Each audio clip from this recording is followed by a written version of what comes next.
Hey, what's going on everyone? I am the OPJellicent and we are battling for GBA D-League Season number 4, Week number 3, up against Danza from the Token Minorities. Coach of the Los Angeles Nidokings. Should definitely be a very exciting battle ahead of us right here. He's actually, I believe, the first ever Draft League champion back from GBA Season 1, so that definitely raises the stakes a little bit here. It'd be really cool to pick up a win. If you do want to check out the team that I'm bringing, I highly recommend you check out the team building video that I uploaded yesterday. If you do want to check out the 6 Pokemon and get my thoughts on the matchup more. But looking at the team preview right here, my double choice Scarfers with Hoopa and Pyro are actually really great win conditions. The biggest stop are obviously opposing Scarfers, specifically something like Scarf Silvally or a faster Scarfer like Tornadus or Weavile could definitely be a problem because I did not hit the speed tier with Silvally with either of my Pokemon, and obviously those other two would completely outspeed my entire roster, so definitely something to keep in mind. But we do have really great switch-ins to all of them. Our defensive Manaphy can definitely take on the Weavile, and our Registeel can really pressure both of those if we do get a Brox. Maybe make sure that the Tangrowth is not the Tangrowth, the Tornadus is not getting as much regenerator health every time it switches in, which can definitely be very great. My Florges and my Kyurem are actually not as important this game. I brought them specifically to counter that regenerator core that he had of Tangrowth plus Toxapex, but he did not bring that core. It was really a sub-calm mind Florges right here with the Moonblast and Psychic and a sub-roost 2 attacks Kyurem, which were designed to break both of those, just to help out my Pyro and my Hoopa a lot more. But he did not bring either of them, so those are definitely more expendable mons. But basically my mindset going into the match right here is I really want to try to weaken his team into range of my Scarfers, obviously. Stealth Rocks can definitely help out against that. We can use our more bulky, less important mons to maybe chip down some of those members. And if you can get a Manaphy at the correct moment, say against something like a Weavile, or because of our Wakanberry against the Jolteon too, we can actually put in a ton of work with that. So that's kind of the idea, just chip down his team and try to go for game with one of our Scarfers. And let's go ahead and get started. Alright, so getting into the match right here, I did say that I do want to try to get up my Stealth Rocks as early as possible. Now I know he has quite a few potential anti-leads to that. He could try to lead off with Silvally to defog, but he actually decides to lead off with this Tornadus right here. I know Taunt is a pretty obvious play, but in the off chance he didn't want to click it, maybe he thought he could just defog later. I decided to go for my Stealth Rocks anyway, as he just does go right for the Taunt right here, which is totally fine. I figured if I got up my rocks, he would be forced to defog, and I can get momentum out into something else. So I'm going to go ahead and pull a switch out here into my Florges. It's a pretty expendable Pokemon. I don't really mind it taking a Z move or something like that. But you guys will actually see he's going to go for the U-turn, and I brought in Florges right here pretty much just to throw it out, because it doesn't really do a ton, because the sub-comm mindset's not really effective right here because of the Alolan Marowak. But this is actually going to do a lot more work than I was expecting it to do when I brought in, as you guys will see throughout this match right now. So we're able to get some leftovers recovery. The crit kind of made it so that we weren't back at full health right here, but it's pretty insignificant. As I'm just going to go ahead and throw off a Psychic right here. I do want this thing in range of my Choice Scarf Pyro as soon as possible, so it's kind of why I'm weakening this thing right here. And we get a really clutch spit after drop, which is great. And he's just going to go ahead and go right here for the Stealth Rocks, which is kind of annoying, can definitely pressure my Pyro and some of my other Pokemon in the back, such as my Kyurem, but I'm not too worried about it. We're back at full health right now, and I have no reason to switch out. This mon doesn't do a ton, and we have a -1 spit after drop on him, so that means this Psychic is going to do a ton more, and we get another spit after drop, meaning the next Psychic is guaranteed to knock him out. I don't know what the roll on Moonblast was, but he actually opts to go for the Shadow Bone right here, so that does less than half. Really glad he did not click the Flare Blitz, but we get some leftovers, and we're still above 50%, so I don't know what the roll was on Moonblast on -2 Marowak, so I decided to go right here for the safe Psychic. He's going to go ahead and pull a switch back here into his Tornadus Therian, which is totally fine. Can go ahead and throw off a Psychic on that. And no spit after drop that time, which is totally alright, as we already saw Taunt on this thing. I know he wants to prevent me from going for some sort of Wish, because this Pokemon is already doing a ton of work as it is, so I decided to go ahead and just fire off a Moonblast. I don't have Wish, so I really had no option right here. And I probably would have clicked Moonblast anyway, because this Moonblast is going to put him in range of my Scarf Hoopa in Hyperspace Fury range, just because even when he U-turns out right here to get regenerator health, it's not that big of a deal. And now he's in range of both of my Choice Scarfers, which is definitely very great. And he's going to go ahead and U-turn out here into his Jolteon. And this is also really amazing, because now this thing's going to be put in range of Fire Blast and Hyperspace Fury from my Pyro and Hoopa. So those are definitely looking like very threatening Pokemon to him right now. The two Pokemon that he hasn't brought out yet are the Weavile and the Silvally, so I'm really expecting one of them to be Choice Scarf, because there was no way he would sack one of his Choice Scarfers right here. So he's going to go ahead and Volt Switch, do a bit of damage, not a ton, because Florges just has great Spit F. He's going to go ahead and pull a switch out here into his Silvally, which is totally fine. Azeotrope is going to come out. And I figured this thing could be some sort of bulky set, maybe a special attacker, maybe defog too, but I'm going to go ahead and go for the Moonblast right here, and it does nearly 50%, so I know this is some sort of offensive Silvally, And I know he's either going to go for some sort of momentum move right here, probably U-turn or parting shot, and he actually ends up going right here for the parting shot. So this is definitely screaming Choice Scarf right now, and I'm really glad to see parting shot because that may mean he does not have U-turn for my Hoopa later, which would definitely be very clutch. So he's going to go ahead and parting shot out, and now that thing is in range of both of my Choice Scarfers too. So he's going to bring back the Alolan Marowak right here.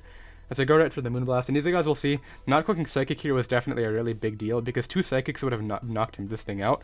But now I'm going to get Leftovers Recovery, which is kind of going to work against me right here because had I clicked 2 Psychics, I would have been able to kill, but now I'm going to go for the Psychic. And he's going to be able to survive this attack right now. And go ahead and Pain Split all that health back. Definitely not something I considered while I was playing, but he actually does not get as much health back as I was expecting. I guess Marowak does not have that high of a base HP stat, and he did damage me quite a bit already, so if we get some lefties, I'm just going to go ahead and fire off a Moonblast right here, in case he did want to choke and pivot out into Torn, but he's just going to stand right here, and if I can get up rocks now, that's definitely in range. He's going to go ahead and just go right here for the Shadow Bone to finally knock out my Florges. And that's what I was saying. Florges just did everything. It put the Jolteon in range of my Scarfers, the Silvally, as well as this thing, and the Tornadus. So that's definitely very cool. And I can just go ahead and bring out my Manaphy right here. Now right here, I thought he made a really interesting play. As you guys will see, he's going to switch out into his Drampa, which will reveal to be Assault Vest right here. I'm not going to try to pronounce the nickname, but I decided to make the safe surf play right here because I really thought he would just stay in. If I get up rocks at any point, that thing is going to go down. So I go right here for the surf and do a bit of damage, not a ton. And I'm really surprised he would do that because this is his one Pyro switch in. So I'm just going to go ahead and pull a switch out here into my Registeel, which I know can take this thing on. And I figured the Fire type move was very unlikely right here. So he's going to go right here for the Hyper Voice, which is totally fine with me.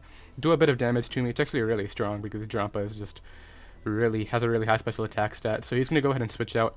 And unfortunately, I should have caught this thing with an attack, but he's going to go out into the Marowak, and I don't have a way to hit this, so I get up my rocks, which is great to pressure the Tornadus and the Jolteon, but unfortunately, he's going to be able to Pain Split right here, and I have nothing to do against it, because I don't have a Pokemon that's low on health that I can switch in right here, so he's going to get back up to above half, not that big of a deal. I go for the counter in case he wanted to choke and just go for an attack.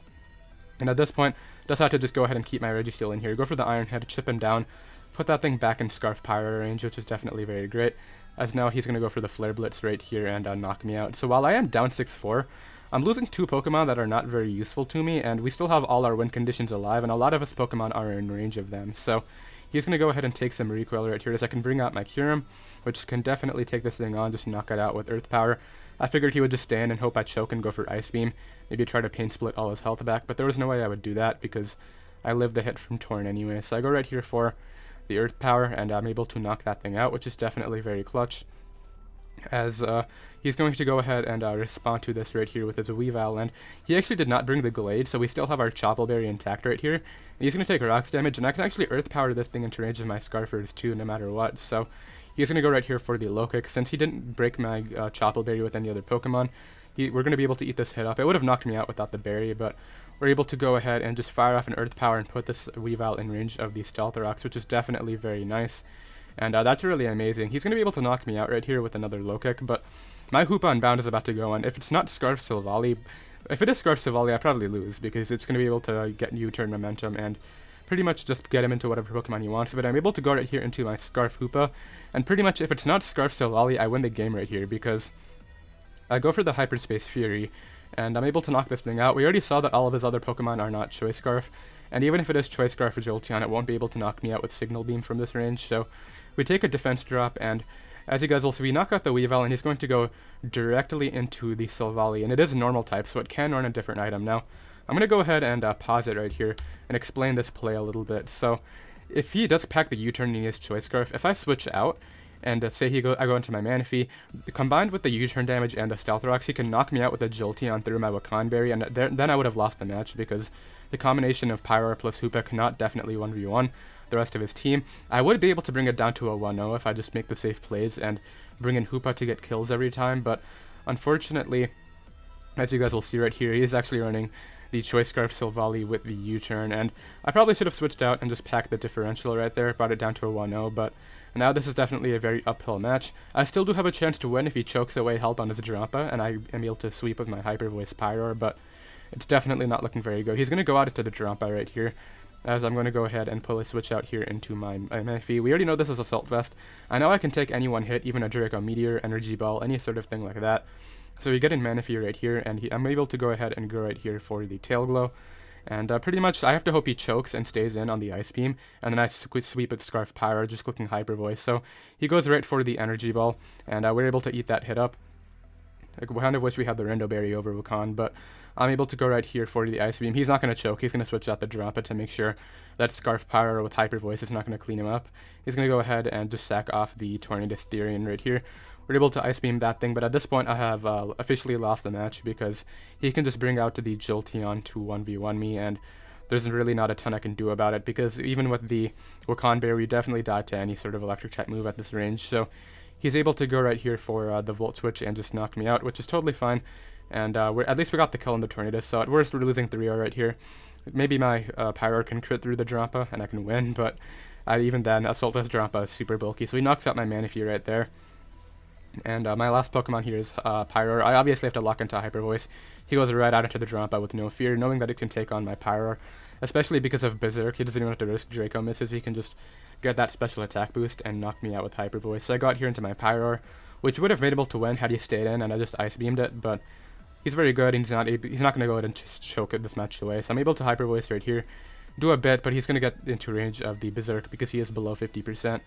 And finally, he will be able to knock me out with the Hyper Voice, which is incoming. So we trade Hyper Voices. His Hyper Voice is able to knock out my Pyro, unfortunately.